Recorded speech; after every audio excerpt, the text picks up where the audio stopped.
Well, good morning and welcome back to another Dynodaze video. As you can see, everybody's busy getting ready to undertake today's task, which is this beautiful Ep3. And yes, it's having the Skunk2 Ultra inlet manifold removed and having throttle bodies fitted. So this is going to be fantastic. So let's check in with the lads as soon as they get cracking. We'll see you in a minute.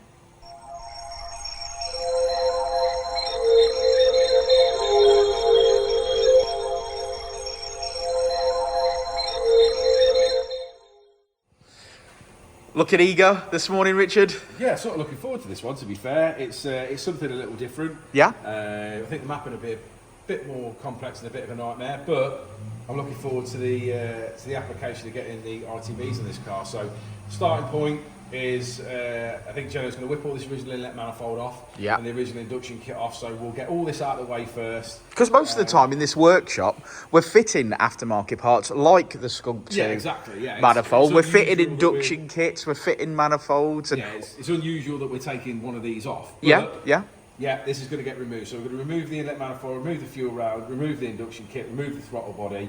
I hazard a guess, this is all stuff we've actually fitted before. I believe this is all stuff we've fitted before.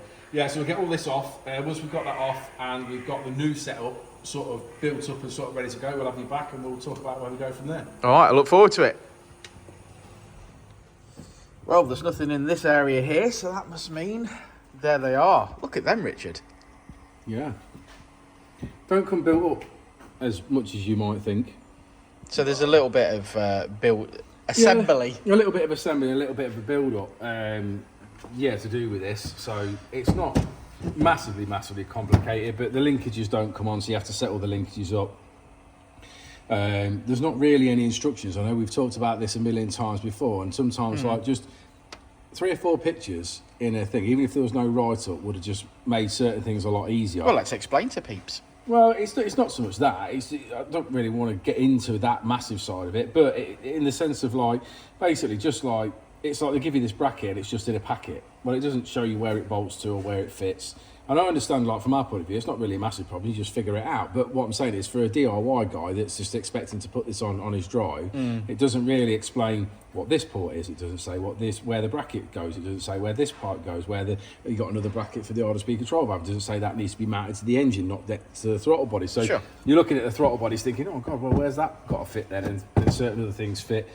Obviously, the backing plate isn't on. You have to take the trumpets off and put them on. Again, all these things are not major problems, but they do, they're just things that you think for the money. You'd have a nice set of instructions. Well, you just have a nice set of instructions just to make life easier for yourself. The only thing I don't like as well is something me and Jensen were looking at just before we broke up for lunch, was obviously the bolts are supplied to reattach this to the car.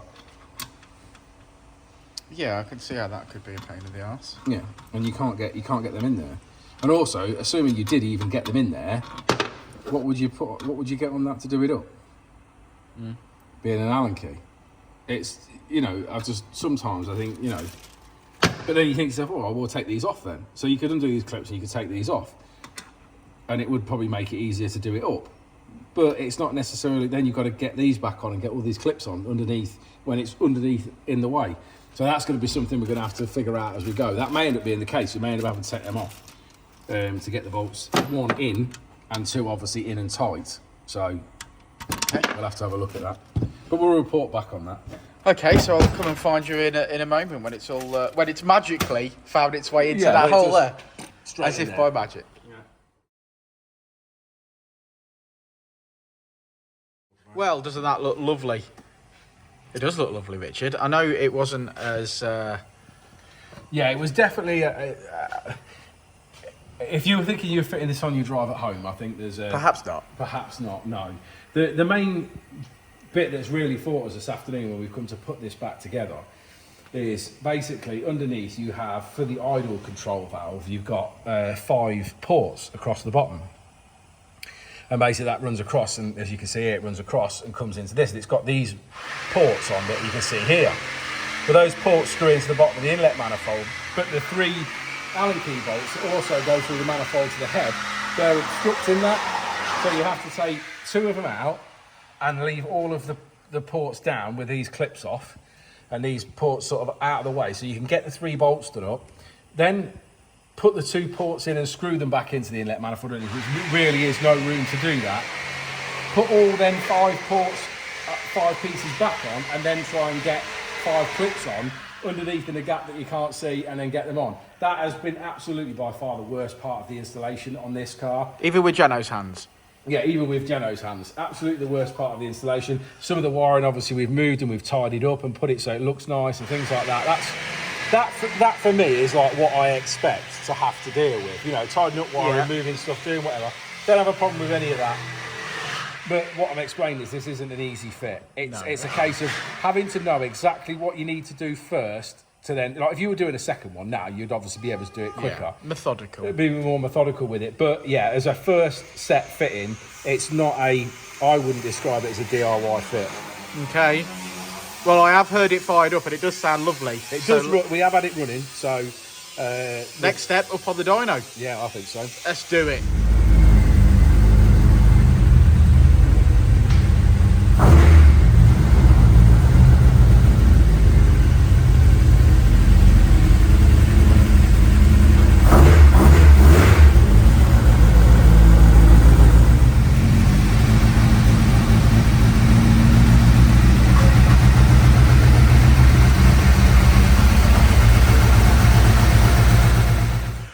Ep3 up on the dyno, as you can see.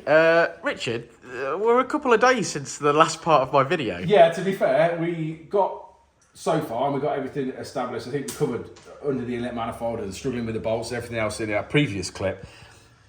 And then obviously we've got it up on the dyno. We went to do some basic calibrations and obviously get started with it and start with a bass mat, obviously start tuning, getting a bass file together. Quickly realised that the throttle position was reading 100% at 0 and 0 at 100% throttle. What was that? Basically because the throttle position sensor is on the wrong end of the rail. Now, when I say it's the wrong end of the rail, it's impossible to be placed on the other side because obviously there's stuff in the way. So obviously when Genvi designed the throttle bodies, they can go either side. Sure. Now, for the original sensor to work, it has to be on the opposite side, which is impossible, it can't be there. So Genvi have done it on this side, which is fine, but the original throttle position sensor doesn't work. We did speak to Genvi, they didn't have a solution to the problem. We then did some research and I did manage to find a throttle position sensor that would work. Fantastic. So we've bought that, we've had to wait a couple of days obviously for things to turn up. Luckily we did nail it first time, so we've done that and sorted that out and we've actually got this working on the standard ECU because the other suggestion was basically replace the ECU for a standalone ECU where you can reverse, where you can reverse the voltages basically. The cost of that is significant though, isn't it? Yeah, I mean we're talking, this solution was 49 quid. Yeah, and we're on K-Pro, K100 but mapping on K-Pro. Yeah, K100 we're mapping on a K-Pro board initially. But yeah, we've managed to fix that problem for 49 quid. Well, that's a big difference to telling someone they've got to buy an ECU, ain't it? Massive, yeah. Yeah, so anyway, we've got that sorted and yeah, we're on to tuning. Let's do it.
think.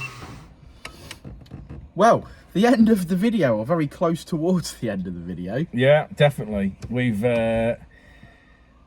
yeah, well, I think we've covered most things, I think, in quite a bit of detail on this one, to be fair. We're doing sort of 2 videos. We've got Dan's, and we're doing a director's one as well. It was a bit of filming, obviously, to see what we've got going on. Yeah, it's been a little bit disappointing, this car, ain't it? I think overall, I think the end result hasn't been as good as we expected. That's what you're struggling with. That's what I'm struggling with. Yeah. We had an Ultra Series manifold on there originally with a big throttle body, and last time this car was here, it made 252 brake horsepower. Now, we have tuned on the new throttle bodies and done our absolute best to get that, you know, get everything out of it there is to get out of it. We quickly realised, didn't we, I think, to be fair, both of us, that we were going to not make the same amount of power that we previously had. And to be fair, from a set of throttle bodies, I was hoping we were going to make some power. Anything, peak power, anything. Yeah, peak power, anything, anywhere, and we haven't. This is unfortunately one of those stories where it hasn't worked out and we haven't made as good a results as perhaps we might have liked. Yeah, when we finished on, I believe we finished on 233. 233. Yeah, so we've lost best part of 20 brake horsepower, and it's lost power everywhere, not just in one spot. It's lost power from the get-go, and it hasn't made it. I think basically the answer is the throttle bodies are just not big enough. Now, don't get me wrong, because we all love a K20 on throttle bodies. It sounds immense. Oh, it does sound immense. Looks yeah, great. Yeah, it looks great. It sounds great. Everything about it. 2 things for me. One, they said it was a bolt-on kit for an EP3, which it is, but they've not done anything about sorting out the throttle position problem, which was very annoying as far as I was concerned, because it almost got to the point where the vehicle wasn't going to get tuned without a standalone ECU, and that wasn't acceptable to me. It says it fits a standard EP3, and for me, and says it uses standard sensors and it works, and if that's what they say it does, that's what it should do, and it doesn't. So that was annoying, and then we ended obviously having to do research. We fixed that problem. We fixed that problem, so that's not an issue now.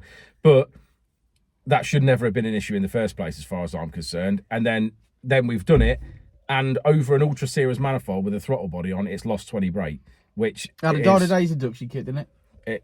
No, it had the letterbox airbox. It had the Tegua. That's what we removed this week, was the Tegua. When last time it was here, it did have a Dynodaze induction kit on it. I think he went back to his Tegua one. Okay. So that may have restricted it. Well, it may have had slightly less power, but it has. This car has made 252 in previous occasions here when we've tuned with it. a good inlet manifold, Dynodaze induction kit. With the Dynodaze induction kit and the manifold, and yeah, just to see it lose that amount of power, I'm upset by that. And it's money. It's a lot of money. It is a lot of money. This is not a beginner's mod. No, it is not. An inlet manifold, or a Pro Series inlet manifold, or Ultra Series inlet manifold, sorry, a Pro Series inlet, it's going to cost you 500-600 quid. Throttle body, couple of £100, whatever they are, and then map it, and you've made another 20 brake horsepower. This kit is not cheap. It's dare I say, it is £2,000. This kit. Dare I say, you know, the inlet manifold, the throttle body, the induction kit, people can fit them themselves. They can. This definitely wasn't a DIY fit. And obviously the tuning was a lot more difficult. So it's the initial cost of £2,000, then the extra parts that had to be bought, and then the extra time for the tuning, because it's a lot more difficult to tune it because you're tuning throttle versus it's RPM, it's certainly more time consuming. It is 100%. So there is an extreme amount of cost, as far as I'm concerned, to fit these throttle bodies. And if it made the same amount of power, I could live with that, because you have the noise of the throttle bodies. But to only gain the noise of the throttle bodies and the looks of the throttle bodies, but yet you lose 20 brake, I'm upset by that. Yeah, and it's not my money. Yeah, there's some status around, you know, for having throttle bodies on your K20. That, and I get that. And yes, like I said, it's really cool and it sounds immense, but it's a step backwards. It is for this car. Yes. Drivability. We always said that drivability was never going to be as good. Now, that is the nature of throttle bodies. And that is the truth. They're designed for wide open throttle and track use. They're not designed for normal driving, everyday driving. So the drivability will not be as good.